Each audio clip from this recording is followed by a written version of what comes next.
하나님의 말씀은 고린도전서 9장 말씀입니다. 자, 읽으신 것처럼 9장에서는 바울의 사도권에 대한 답변입니다. 바울이 진짜 사도냐 하는 이런 문제는 고린도 후서에서도 다시 또 다뤄집니다. 계속해서 사실은 바울의 발목 잡듯이 이걸 가지고 시비를 걸었던 거죠. 자, 여기서는 주로 바울이 고린도 교회로부터 사례를 받지 않고 목회를 했는데, 사례받지 않고 일한 것을 오히려 문제 삼아 가지고 당신이 정말 사도가 맞느냐라고 하는 하나의 공격의 빌미로 사용했어요. 우리가 알다시피 바울은 장막 만드는 기술, 텐트 메이커였습니다. 그걸 생업으로도 삼고 기술이 아주 뛰어났던 것 같아요. 마침 고린도에 갔을 때 로마 황제가 그때 클라우디우스였는데 49년에 로마에서 유대인들을, 기독교인을 포함해서 다 추방하는 추방령이 있었습니다. 그 추방령 때문에 로마를 떠나 고린도에 온 브리스길라와 아굴라 부부를 고린도에서 만난 거죠. 그런데 이 부부도 텐트 메이커예요. 장막 만드는 일을, 그래서 같이 함께 의기투합해서 일도 함께하고 복음도 함께 전하는 그런 귀한 동역을 같이 함께 했던 거죠. 우리가 상식적으로 생각할 때 바울처럼 사례를 받지 않고 스스로 비용을 충당하면서 일하면 고맙다, 이런 느낌을, 이런 마음을 갖게 되는데, 그런데 오히려 이것이 바울의 사도직에 대한 의심의 근거로 악용되었다 하는 것입니다. 아마도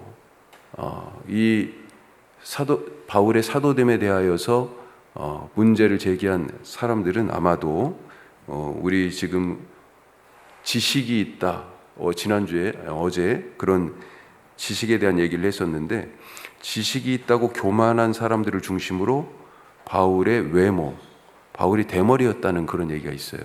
외모가 수려하지 않았던 것 같아요. 하여튼 대머리가 다 그렇다는 건 아니고요.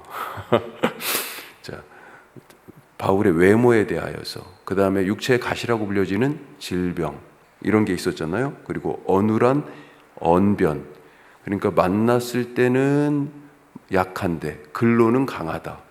글이 세가지고 이렇게 딱 만났는데 실제 말은 그렇게 유창하지 않은, 아마 이 사람들은 이 광장에서 토론하고 소위 철학자적 면모를 갖고 있는 이 도시들이잖아요.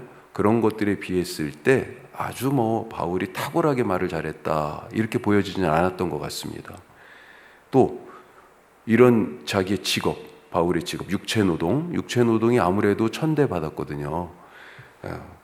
이런 것들을 두고 바울이 사도의 자격이 없다라고 하거나 아니면 있어도 권위가 부족하다, 이렇게 폄하했던 것 같아요. 자, 오늘 그 사도직에 대한 주제를 가지고 우리가 말씀을 조금 더 나눠보겠습니다. 첫 번째, 너희가 나의 증거다, 그렇게 말하고 있습니다. 너희가 나의 사도됨의 증거다. 바울이 연달아서 1절 시작하면서 4가지 질문을 던집니다.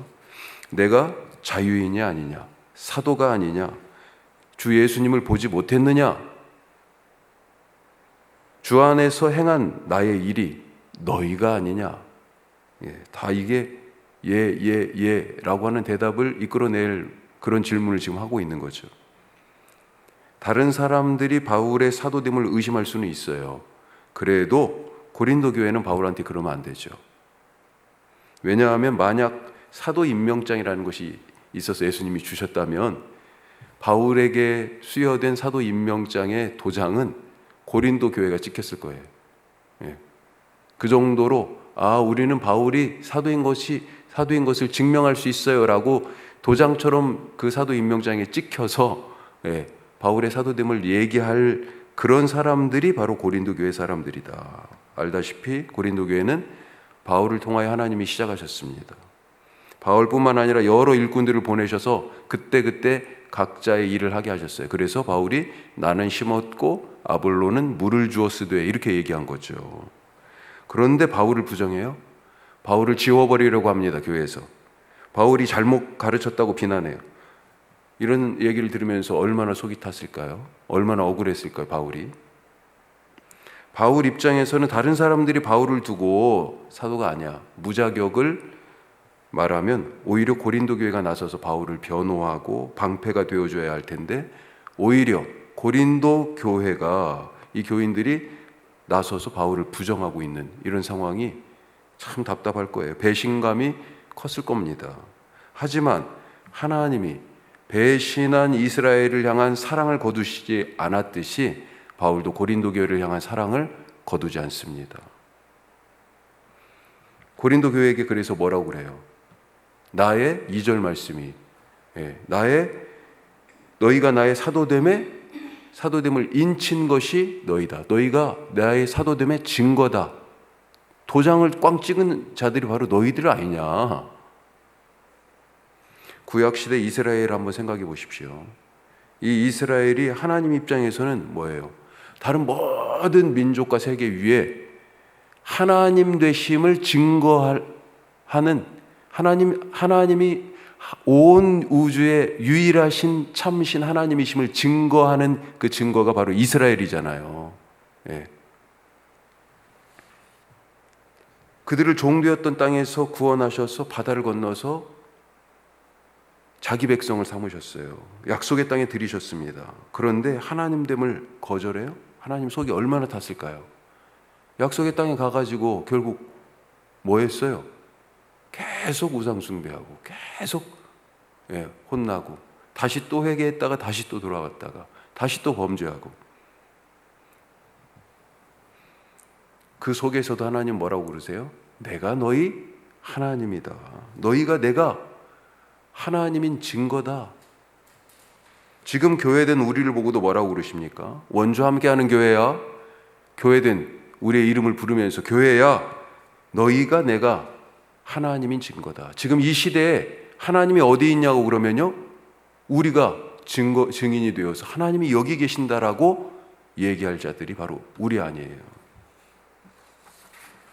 우리가 하나님의 하나님 되심의 증거, 예수님의 구세주 되심의 증거, 성령님이 지금도 역사하심의 증거로 살아가실 수 있기를 바랍니다.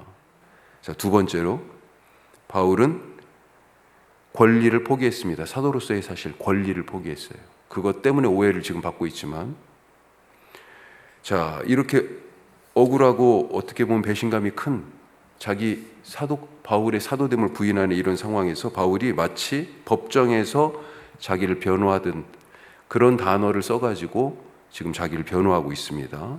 자기의 사도의 권리를 말해요. 자, 뭘 얘기합니까? 나와 바나바는 먹고 마실 권리가 없냐? 베드로처럼, 다른 형제, 다른 사도들처럼 아내된 자매를 동행하여 같이 다닐 그런 권리가 없냐?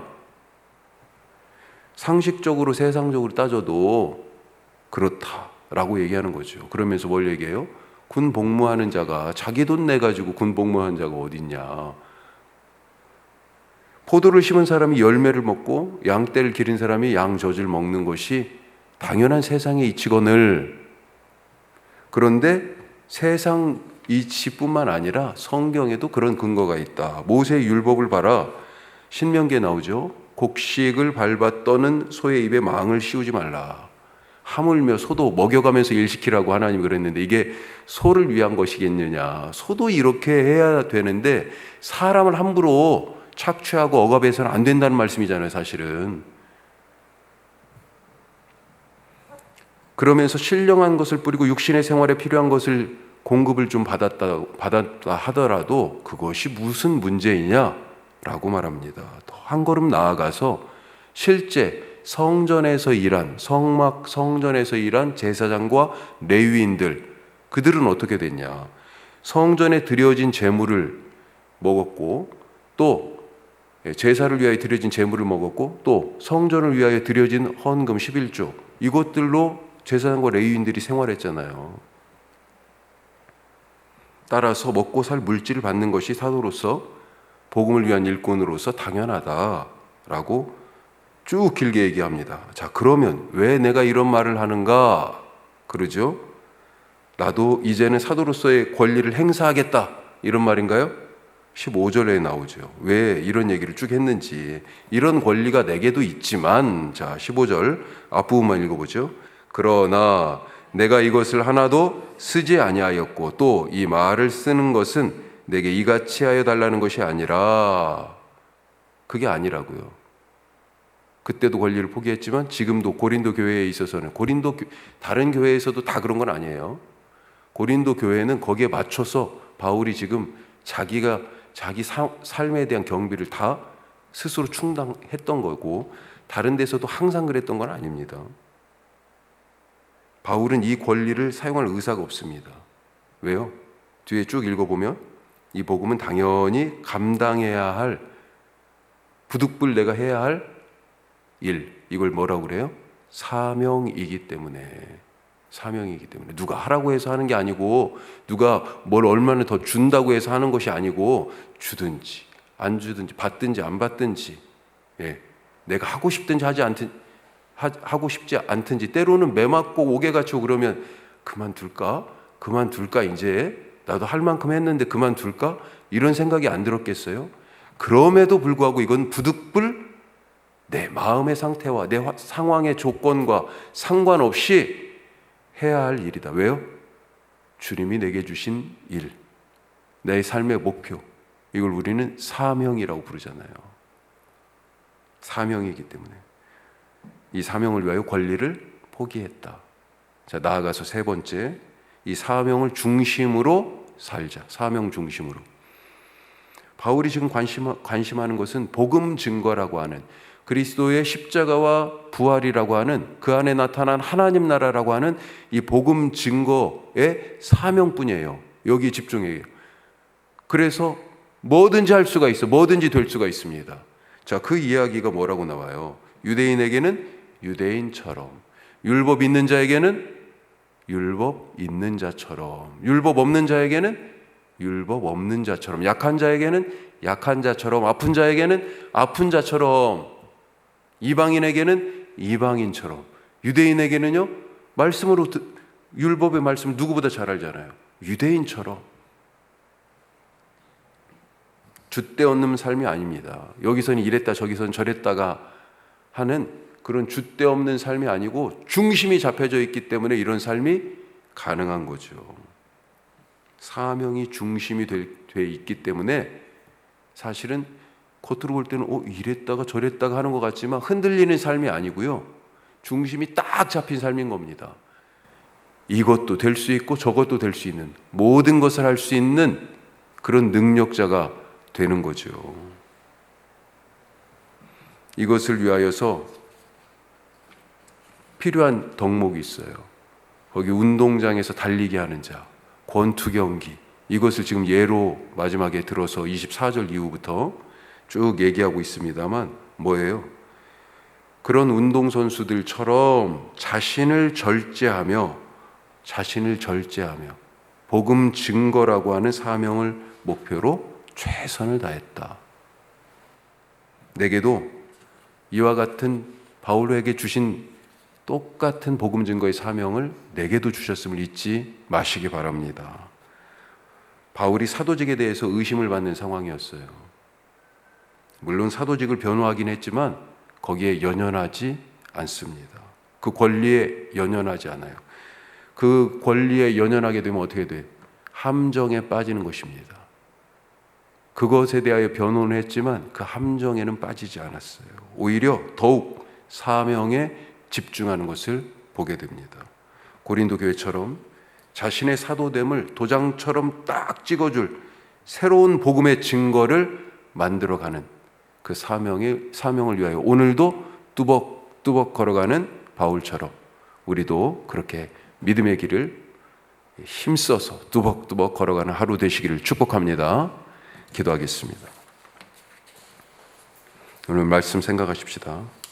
너희가 나의 사도됨의 증거다 그랬습니다. 하나님이 지금 똑같이 말씀하세요.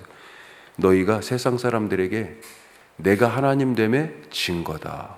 오늘 우리가 그런 증거로 살아가게 하여 주옵소서. 누가 그런 증거가 될 수 있어요?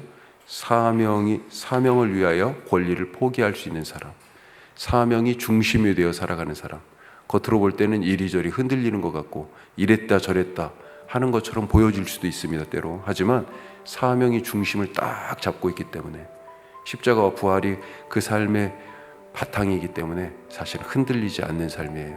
주님, 우리도 그런 삶을 살아서 바울처럼 뚜벅뚜벅 오늘도 사명의 길을 가게 하여 주시옵소서 기도하시고, 오늘 수요 말씀마당이 있습니다. 지난주부터 우리 계시록 말씀 읽고 있는데, 오늘도 말씀이 읽는데, 하나님 이 마지막 때에 바른 신앙 가지고 살아갈 수 있도록 말씀을 읽을 때 눈을 열어 주시옵소서 기도하시고, 우리 8곳의 선교 동역지 위하여 기도하시고, 우리나라를 위해서 좀 기도하시고, 우리 사랑방 식구들 또 기억하시면서 기도하십시다. 우리 지난주에 임정녀 권사님 새로 오셨어요. 그 전주에도 오셔서 같이 예배드렸다가 지난주에는 이제 만나고 가셨는데, 태백에서 오셨는데, 임정녀 권사님, 좋은 신앙의 가족이 될 수 있도록 기도해 주시고, 등록 신청하신 최문원 집사님도 계십니다. 두 분 다 60대신데 주님 잘 좋은 하나님의 가족, 신앙생활 할 수 있는 공동체 되게 하옵소서. 우리 다 같이 기도하겠습니다.